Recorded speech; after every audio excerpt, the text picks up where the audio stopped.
제 뒤에 보이는 게 이게 시사인 현판인데요. 창간 때 한 후원자가 직접 손수 파서 기증을 했습니다. 이 후원자 이름은 최희진 선생인데요. 보시면 알겠지만 일일이 손으로 이게 직접 파서 저희에게 기증을 한 현판인데요. 최 선생은 군의 민간인 학살 피해자입니다. 1949년 12월 24일 그날은 크리스마스 이브날이었는데요. 경북 문경시 삼북면 석달동 고향마을 공비를 소탕한다며 군이 주민 127명이 살던 이 마을에 이날 하루 86명이 총탄에 쓰러져 갔습니다. 그 중에 42명이 여성이었고 22명은 10살 이하의 어린이였다고 합니다. 소년 최희진은 바로 앞에 서 있던 형이 쓰러지면서 그 아래 깔려 정신을 잃었습니다. 그리고 그 덕분에 그날의 아비규환 속에서 목숨을 건질 수 있었습니다. 최희진 선생은 이날 할머니, 어머니, 형, 누이, 형수 등 가족 9명을 한꺼번에 잃었습니다. 이후 최 선생은 이 군의 민간인 학살 진상규명에 매달렸고요. 아무도 귀 기울이지 않을 때 바로 정의상 기자가 취재에 나섰고 진실은 빛을 보았습니다. 고문 피해자 모임이 만든 단체인 진실의 힘은 6회 인권상 수상자로 바로 정의상 기자와 최희진 선생을 선정했습니다. 정의상 기자는 시상식에서 투병 중인 최 선생이 그 시상식에 함께하지 못해서 안타깝다라는 이야기를 했고요. 그리고 한국전쟁 전후 민간인 학살 문제는 아직도 미완의 인권 숙제로 남아 있다고 말했습니다. 정의상 기자와 주진우 기자는 현재 국정원의 흑역사를 추적하고 있는데요. 조만간 후속 보도도 이루어질 전망입니다. 저와 함께 일단 459회에서 또 어떤 내용을 저희가 지면에 담았는지 함께 이동해서 간단하게 얘기 드리도록 하겠습니다.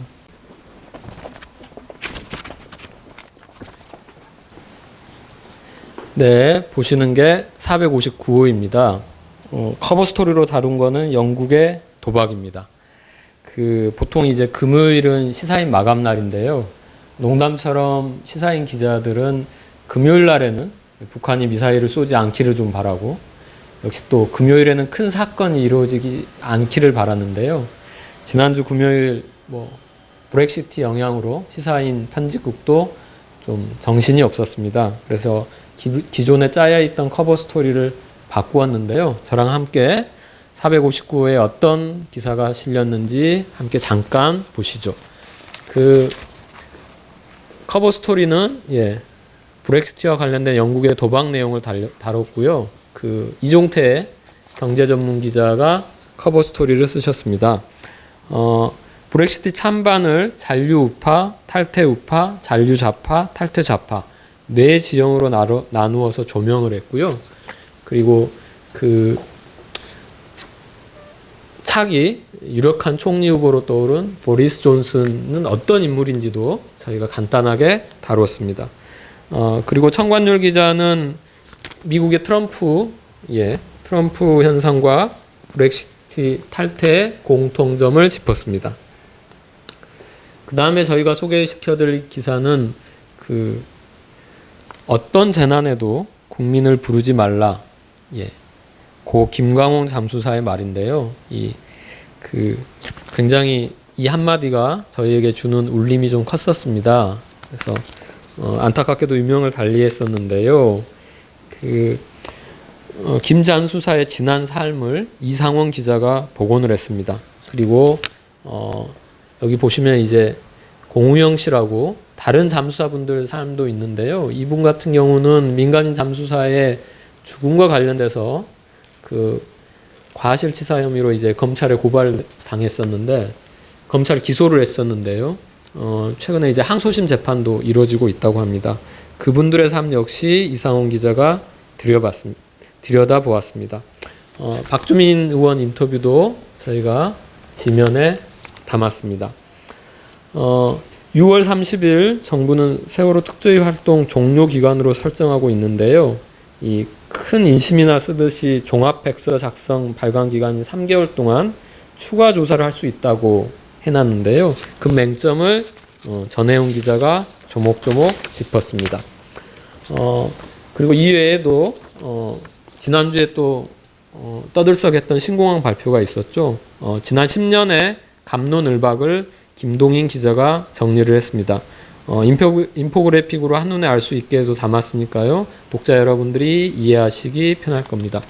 그리고 이제 온라인 매체인 페미디아라는 온라인 매체, 최근 이제 페미니즘과 관련돼서 새로 생긴 매체인데요. 이 페미디아의 도전을 장희로 기자가 담았습니다. 제가 이제 몇 가지 좀 공지 말씀 드릴 것도 있는데요. 여기 보시면 알겠지만 인스타그램인데요. 저희가 2016년 읽고 찍고 시사 인스타그램이라고 그 스마트폰으로 찍은 사진 컨테스트를 하는데 약간 지금 이제 형식을 좀 달리했습니다. 그래서 여기 보시면 나오는데 이제 그 개인의 인스타그램에 해시태그로 시사 인스타그램이라고 하신 다음에 그 7월 한 달 동안은 시사인과 반려동물이라는 주제로 그것과 관련된 사진을 반드시 해시태그와 함께 올려주시면 저희가 최우수상 1명, 우수상, 장려상 3명에서 선정을 해서 발표할 수 있도록 하겠습니다. 말 그대로 읽고 찍고 즐기는 겁니다. 발랄한 사진 또 부탁드리겠습니다. 그리고 저희가 해마다 이제 여름방학 때 하는 나름대로 이벤트 중에 하나인데요. 그 여름방학 시사인 체험구독 특별 이벤트입니다. 시사인을 이 기간 동안에 아주 싼 가격으로 한 달 정도 볼 수 있는 이벤트인데요. 학생들, 대학생 비롯해서 학생들만 참여할 수 있습니다. 자세한 거는 저희 홈페이지 들어오시면 보실 수 있을 겁니다. 근데요, 459호 기사 관련돼서 저와 함께 이 기사를 썼던 몇몇 기자들에게 직접 취재 뒷이야기를 들으시는 시간을 갖도록 하겠습니다. 저와 함께 한번 따라와 주시면 취재 기자들 인터뷰 간단하게 하겠습니다. 정치팀의 김은지 기자 모시고요. 저희가 이번에 국민의당 리베이트 의혹과 관련돼서 몇 가지 사항 들어보도록 하겠습니다. 김 기자, 오늘 이 박선숙 의원이 이제 출석을 했거든요. 그리고 이제 왕주현 사무부총장 영장 실시심사가 아무래도 밤중에 나올 것 같은데요. 어떻게 보면 이제 이번 사건이 정점을 향해 좀 가고 있는데요. 이번 출석 의미가 좀 어떻게 되는 건가요? 네, 오늘 아무래도 국민의당 입장에서는 가장 분수령을 맞이할 날이 될 텐데요. 박선숙 의원은 오늘 10시에 출석을 해서 아마 저녁 늦게, 새벽이 넘어서야 그 조사가 끝나지 않을까 좀 예측이 되고 있고요. 영장 실질심사 같은 경우에는 원래 바로 나오는 게 아니어서 오늘 자정 가까이가 돼야지 아마 결과가 나올 텐데요. 실제적으로 만약에 구속영장이 발부가 된다면 국민의당 입장에서는 굉장히 좀 그 위기가 아닐까 싶습니다. 왜냐하면 이 증거인멸과 그리고 이 도주의 우려가 있다라는 게 일종의 판사가 판단했던 부분이기 때문에요. 시작부터 굉장히 국민의당 입장에서는 힘들게 이 어떤 사건을 맞이하게 되는 것이죠. 근데 이제 지금 최근에 보면은 국민의당과는 아무튼 당과는 무관하다 좀 선을 좀 긋고 있는데요. 하지만 이제 영장이 발부되거나 또 박선숙 의원 조사 결과에 따라서는 당에서 입게 될 좀 정치적 파장 이런 타격도 좀 클 것 같은데요. 아무래도 기소가 되게 된다면요. 기본적으로 특히 돈 문제와 관련돼 있기 때문에 국민들 입장에서는 아주 이게 좀 새정치란 이미지가 기본적으로 좀 타격을 입을 수밖에 없게 되는 것들이 있고요. 그렇기 때문에 국민의당 입장에서는 계속 개인의 문제로 선을 그으려고 하지만 지난주 목요일에 이 김수민 의원이 출석해서 이 본인의 개인 이야기가 아니고 당이 지시했다라는 식의 이야기를 했기 때문에 사실은 선긋기가 쉽지 않은 상황인 것도 맞습니다. 알겠습니다. 이 사건 역시 김은지 기자가 계속 팔로우를 하고 있고요. 저희가 사건 계속 진행되는 대로 지면에서 담아가도록 하겠습니다. 자, 그럼 다음에는 저와 함께 장희로 기자를 또 만나러 같이 가보시죠. 저희가 8출 동안 저희랑 같이 호흡을 맞추게 되는데요. 안녕하세요. 장희로 기자는 요즘 이 페미니즘 관련된 기사를 좀 많이 쓰고 있는데요. 이번에 소개하는 기사는 돈 되는 페미니즘 보여주겠다라는 기사인데요. 재미난 도전이고 실험 같습니다. 어떤 내용인지 들어보도록 하겠습니다. 예, 그 최상의 연대는 입금이라는 말이 있잖아요. 이제 최근에 강남역 살인 사건을 계기로 여성 혐오가 좀 이슈가 되고 있고 이제 더 많은 페미니즘을 요구하는 움직임들이 나타나고 있는데요.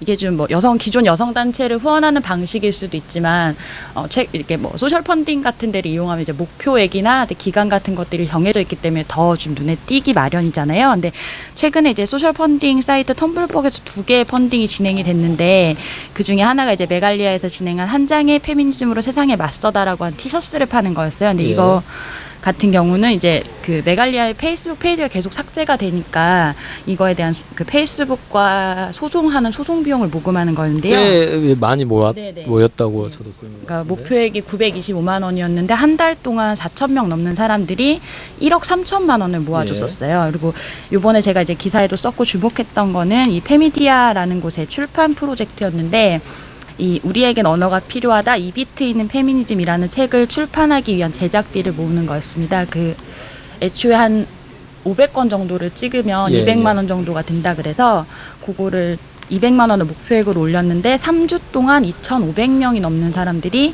4,300만 원을 모아줬습니다. 이게 사실 요새 출판 그냥 기존 출판계에서도 1세를 찍으면 보통 500부에서 1000부 정도를 찍는데 이 돈이면 한 3000부는 넘게 찍을 수 있는 돈이죠. 그래서 어떤 책이길래 사람들이 이렇게 좀 반응을 하는지 궁금해서 소개하고 싶었습니다. 책 제목이 우리에겐 언어가 필요하다라는 건데요.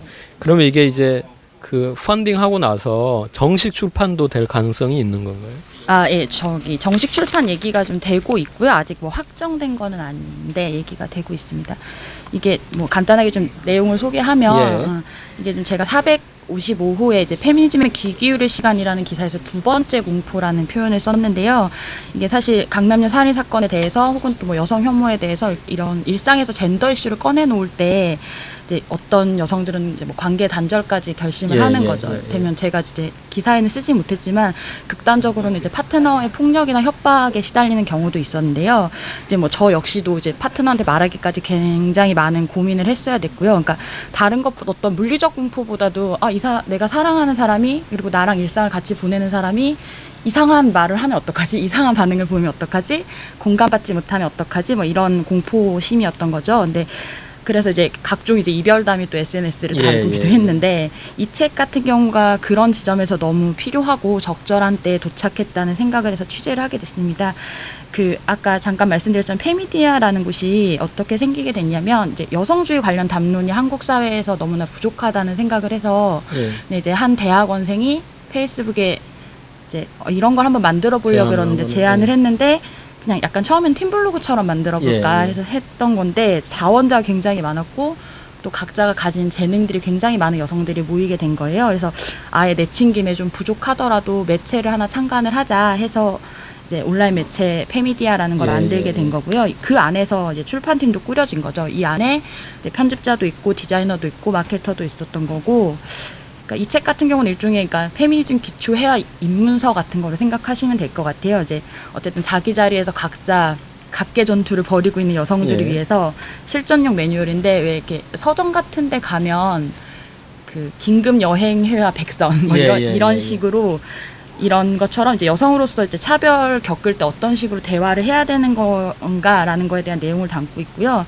그 대화라고 하지만 사실은 침묵도 대화의 일종인데 그 목차를 딱 살펴보면 처음이 그 얘기를 시작해요. 당신에게는 대답할 의무가 없다. 그래서 시작하는데 그러니까 이제 이 사람이 정말 이 이슈에 대해서 궁금해서 물어보는 건지 혹은 정말 시비를 걸기 위해서 물어보는 건지 이거에 대해서 판단하고 단호하게 말하지 않을 수 있다라는 것까지 알려주는 것들이 의도고요. 그리고 원치 않는 대화를 하지 않아도 된다라는 걸 알려주는 게 가장 큰 목표라고 말씀해 주셨고 또 어쨌든 이거 남자분들이 많이 읽었으면 좋겠다라고 했는데 이런 말을 여자들에게 하면 안 되겠구나라는 거를 알 수 있는 좋은 기회라는 의미였습니다. 알겠습니다. 저희가 또 이제 정식 출판되고 하면은 다시 한번 저희가 또 팔로우를 하도록 하겠습니다. 자, 그럼 이제 저랑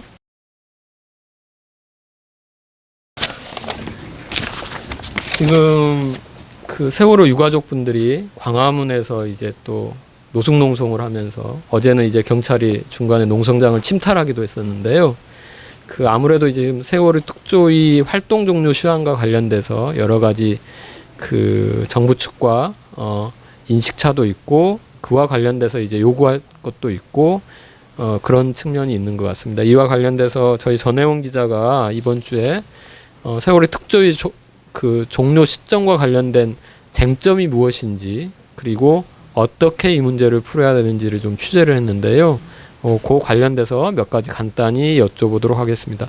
지금 정부 측 같은 경우는 6월 30일을 거의 이제 활동 종료로 보고 있고 마치 이제 인심이나 쓰듯이 소위 말하면 이제 종합보고서 백서 작성 기간 3개월 동안에 추가 조사를 할 수 있다 이런 입장으로 알고 있는데요. 그 정부 입장과 그리고 특조위 그리고 유가족 입장에 대해서 어떤 쟁점이 있는지 좀 설명을 해주시죠. 예. 그 세월호 특조위 조사활동 기간이 총 1년 6개월인데요. 예. 그 세월호 특별법 그 제7조에 보면 예. 이 특조위의 활동 기간이 그 구성을 마친 날부터 시작한다고 돼 있습니다. 이거에 대한 해석이 지금 대립을 하고 있는 건데요. 그 정부는 잠깐 예. 확대해서 좀 보여주시죠. 예. 정부는 이 세월호 특별법이 시행된 1월 1일에 이 위원들 임기도 맞춰져 있으니까 이 법 시행일이 그 활동 기간 시작일이다. 그래서 이로부터 1년 6개월 뒤인 6월 30일 그러니까 이제 오늘 사흘 6월 남았죠. 30일에 예, 예. 활동이 종료된다라고 예, 예. 이제 이야기를 예. 하는 거죠. 예, 주장을 하고 있습니다. 반면에 특조위 주장은 법이 1월 1일부터 시행이 되긴 했지만 정부가 특조위 위원에게 임명장을 수여한 것은 3월 5일이고요. 2015년 3월 5일이요. 예, 예. 그리고 특조위가 사무처를 설치하고 직원 부서 배치를 한 것은 7월 27일이고 예. 그리고 국무회의가 특조위 예산을 입니다. 예. 그래서 이런 인적, 물적 기반이 다 구비된 게 2015년 8월 4일이기 때문에 이때부터 시작해서 1년 6개월이 지난 2017년 2월 3일이 조사활동 종료 기간이다. 내년 2월 3일 얘기하시는 거죠. 예. 그렇게 지금 해석이 좀 대립을 하고 있습니다. 그러니까 이제 정부 측에서는 법 시행을 이제 형식적 논리로 삼아서 2015년 1월 1일을 기상 기점으로 보는데 예. 특조위 쪽 얘기는 1월 1일에 법이 시행됐다고 하더라도 사실상 사무실이나 인력이나 예산 배정도 안 됐기 때문에 실제로 활동을 들어간 바로 이제 15년 8월 4일을 시작 기상 기점으로 봐서 1년 6개월을 삼아야 된다. 이 얘기를 했던 거죠. 알겠습니다. 지금 그 광화문 현장에서 계속 농성을 하고 있는데요. 저희 이번 주에도 그 부분과 관련돼서는 저희 취재 기자, 사회팀 기자가 현장에 나가서 계속 취재를 하고 지면에 담아낼 예정입니다. 세월호 관련된 거는 저희가 계속해서 팔로우를 할 거고요. 예. 그리고 이제 하시고, 예. 저희 앞서 얘기 드렸던 정의상 기자와 함께 몇 가지 이야기를 나눠보도록 하겠습니다. 이번에 이제 정의상 탐사 전문 관련된 정의상 기자입니다. 이번에 진실의 힘에서 6회 인권상 수상자 최희진 선생님과 함께 수상자이신데요. 최희진 선생님 관련된 어떻게 처음 만나시고 취재하게 됐는지 굉장히 이제 좀 스토리가 많은 걸로 알고 있는데요. 예, 오래됐죠. 예, 1989년 제가 이제 청년 기자 시절인데 그때 제가 그 월간지 말지에 그 현대사발굴 기획을 연재 기획을 추진하고 있었습니다. 당시 이제 한국전쟁 전후에 해방 시기부터 한국전쟁 종전 무렵인 1953년 종전 때까지 그 비무장 민간인들이 전국각지에서 무차별 학살돼서 아직까지도 이제 학살 주체는 아무래도 한국군이 되는 거죠. 그렇죠. 그동안 이제 알려져 있고 우리가 교과서에 배운 대로 하면 거창 민간인 학살, 거창 양민 학살을 빼고는 대부분의 전시 또는 그 전후에 이루어진 것은 학살 사건들은 인민군과 좌익 세력의 소행이라고 알고 있었는데 그게 절반이고 나머지 가려졌던 이 국군 또 경찰 또 우익단체에 의해서 무차별적으로 민간인 대량 학살들이 일어난 사건들이 있었는데 그것이 은폐되고 역대 정권이 그걸 감추고 역사의 기록도 못하게 하고 있었다라는 사실을 알고 전국 곳곳에 흩어진 그런 흔적들을 찾아서 발굴 취재를 하게 됐습니다. 그때 문경의 최희진 선생님을 만나게 됩니다. 이번에 수상 소감에서 한국전쟁 전후로 군의 민간인 학살 부분은 아직도 미완의 인권 숙제라고 얘기를 하셨는데요. 어떤 의미를 가지고 있는지. 예, 당시에 제가 이제 4.19 혁명 이후에 30년 만에 처음으로 전국에 은폐된 민간인 학살 사건들을 발굴해서 그 말지 연재를 하고 이후에 90년 들어서는 단행본 책으로도 엮어내고 조사와 어떤 국가적인 그 회원, 그러니까 이게 시급함을 이제 촉구를 했었습니다. 근데 그때 용기를 내서 유족들이 각재 유족회도 결성을 하고 특히 이제 문경 석달동 학살 현장 생존자였던 최진 선생님이 당시에 이제 저하고 만나면서 말지 보도되고 또 이후 계속적으로 시사전을 시사인에 와서 보도를 했거든요. 그러면서 이제 힘을 내서 유족회를 결성하고 나아가서 전국 유족회까지 결성을 하고 그다음에 2000년대 들어서는 다른 인권단체들도 이 문제를 인권 숙제로서 같이 동참해서 지원 연대 활동을 펴면서 2005년에 진실화해를 위한 과거사 그 규명위원회가 발족을 합니다. 통합특별법에 의해서 거기서 이제 몇몇 군데 전국에 그 민간인 학살 진실들은 드러나고 국가에 이제 배상 공고가 내려지고 그랬는데요. 문제는 당시에 이제 노무현 대통령도 울산 보도연맹 사건의 그 영상 메시지를 보내는 걸로 해서 헌법기관인 청와대 대통령으로서 초대 정부가 잘못했다는 거를 헌법을 수호하고 개성하는 노무현 대통령 입장에서 이제 국가의 잘못을 사과하고 재발 방지에 대한 약속을 이제 하게 됩니다. 근데 그 이후에 전반적으로 사법부가 이제 보수화 흐름을 하면서 그때 피해를 입었던 분들에 대한 배상 보상에 대해서 아주 인색하게 나오고 판결에서 이제 이렇게 배제당하고 보상이 이렇게 되면서 그런 문제들에 대한 그 회원 문제가 해결되지 않았고 또 하나는 전국 각지에 지금도 발굴되고 있습니다만 최근에도 충남 홍성에서 보도연맹 사건 희생자 발굴됐듯이 그렇게 각지에 흩어진 유골들이 지금 약 100만으로 추산되는 민간인의 그 피해자들이 유골들이 방치돼 있고 일부 발굴된 경우도 대학병원이 법의학 교실 같은 데 쌓여 있기만 하고 합당한 처리 문제에 대한 후속 대책이 없습니다.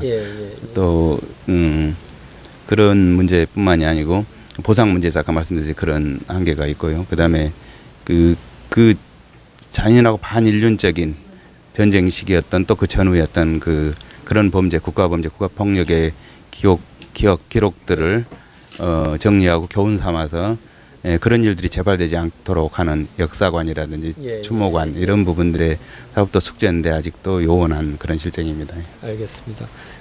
아무튼 탐사보도 전문 기자인 정희상 기자는 이 부분 계속 취재를 하실 거고요. 그리고 최근에 우리 정희상 기자와 역시 주진우 기자가 같이 국정원의 흑역사를 좀 취재를 하고 있습니다. 조만간 2탄도 선보이실 예정이신 거죠? 예, 뭐 2탄으로 해서 국정원 국가정보기관을 바로 세워야 되고 그다음에 정치 개입이라든지 이런 어떻게 뭐 후진적으로 후퇴한 이런 잘못된 행태에 대해서 바로잡고 민주국가로 좀 복원시키기 위한 그런 노력이 언론에서도 취재보도 노력이 뒤따라야 된다고 보고 그 작업을 하고 있습니다.